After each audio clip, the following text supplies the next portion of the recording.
Hey everyone, welcome to the Unemployed Millionaire Show. This is Matt Morris with part 2 of our closing series here. And so if you haven't watched part 1, definitely go back, watch the previous episode and where I talk about the psychology of closing in network marketing. What we're talking about here is on this show, it's going to be a quick one just to talk about the framework of handling objections. And so here's the attitude. I covered this in the last show. This is one of the key points is no emotional attachment. See, you are the president and CEO of your own multi-million-dollar enterprise. That's got to be your attitude. You've got to have a level of confidence that you are going to be successful with or without any one person that says no to your business. The fact is, your dream for what you want in your life has to be bigger than any person's objection. Okay? So here's the other thing is I'm going to give you this framework for handling objections, but what I want you to realize is this is a sorting business versus a selling business. At our with my company, we do a trip once a year. They take all the top leaders. We were in Monte Carlo last year, in Monaco. And an amazing time. We had this dinner overlooking one of the oldest casinos in the world. It was this picturesque scene. And I just thought, there's so many people that I've gone through that have told me no year after year after year. I've gotten no's and no's and no's. Still today, I'm still aggressively building my business. I still get rejected. It's just part of the game.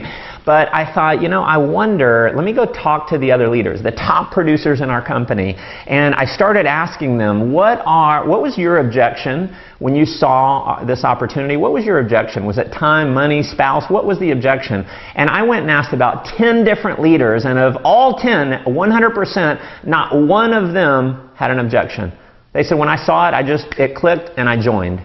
So the people who are going to build your business to the top, they're usually the ones that are just going to see it. So having said that, let me give you something that can increase your numbers. When someone gives you an objection, you want to have the attitude of you don't care. Okay? You're not trying to sell them. If they get that you're trying to sell them, they're less likely to enroll. See, you've got posture. This is your business. And so when they say, let's just say whatever the objection is, I don't have the money. We'll cover exactly what to say for that in another episode, but here's the framework is as soon as they say, I don't have the money, you're going to say something to this effect. You want to basically verify that it's a legitimate objection because you don't care either way. You've got posture. So someone says they don't have the money. I say, you know what, John? Totally hear what you're saying, but tell me this. Is it really that you don't have the money? Or is that just your polite way of saying no? Because it's totally cool either way. Okay? So what did I just do? I just kind of disarmed him. What they're expecting is to, you immediately get in and try and sell them. But no. You're just saying, listen, I hear what you're saying, but tell me this. Be real honest with me. Is it really that you don't have the money, or is that just your polite way of saying no? Okay? And so sometimes you're just letting them off the hook. It's like, nah, I just don't want to do it. If they don't want to do it, hey, shake their hand, thank them for taking a look, and you're on to the next person. But what they say in most cases is, no, I want to. And so, or no, I really just don't have the money. And so you go into question number 2 is, all right, John, well, tell me this. Do you want to do this? Do you really want to do this? And have him convince you that he wants to do it.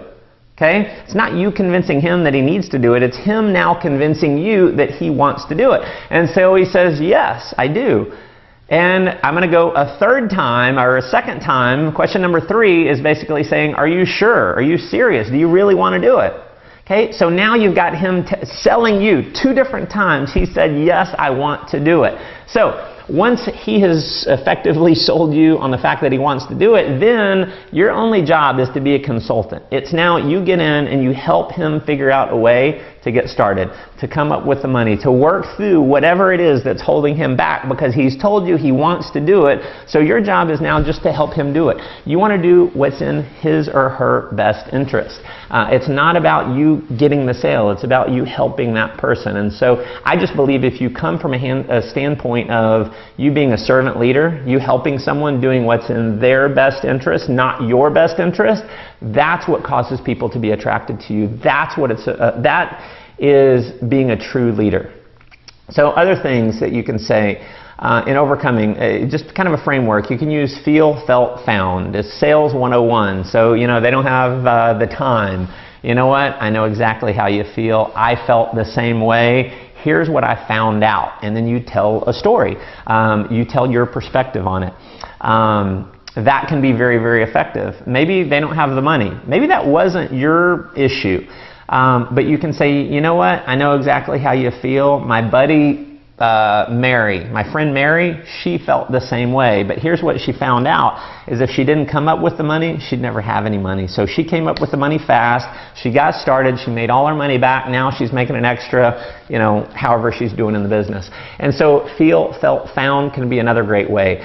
Another way that you can overcome objections, someone doesn't have the time, money, spouse, whatever it is, and you say, you know what, I know how you feel. It reminds me of my friend John. So whoever the top leaders are in your company, they need to become your friends. You need to know their story. And if you know other people's stories, you can relate to the people that you're talking to. So if someone doesn't have the time, I have my standard answer where a story that I'll tell is, you know what, that reminds me of my friend David. David was very successful. He was a doctor. He was working almost 60 hours a week, but he realized if he didn't come up with some extra time to build some passive residual income, he'd never get free. He'd never have any time. So he plugged in. He hit the top rank in our company in about 10 months, and you know, that's financial freedom. And so you know, I can just tell that story. So that's a basic objection framework for you. A few different ways that you can handle it. Again, remember, it's a sorting business versus a selling business. So I appreciate you tuning in. Make sure you are subscribed to my YouTube channel. If you've got a question for me, shoot me an email over to askmatt@mattmorris.com. Also, make sure you pop over to mattmorris.com, put in your name and email address, and I'll send you out my 7 Secrets to 7 Figures program. And until the next time, make life an adventure.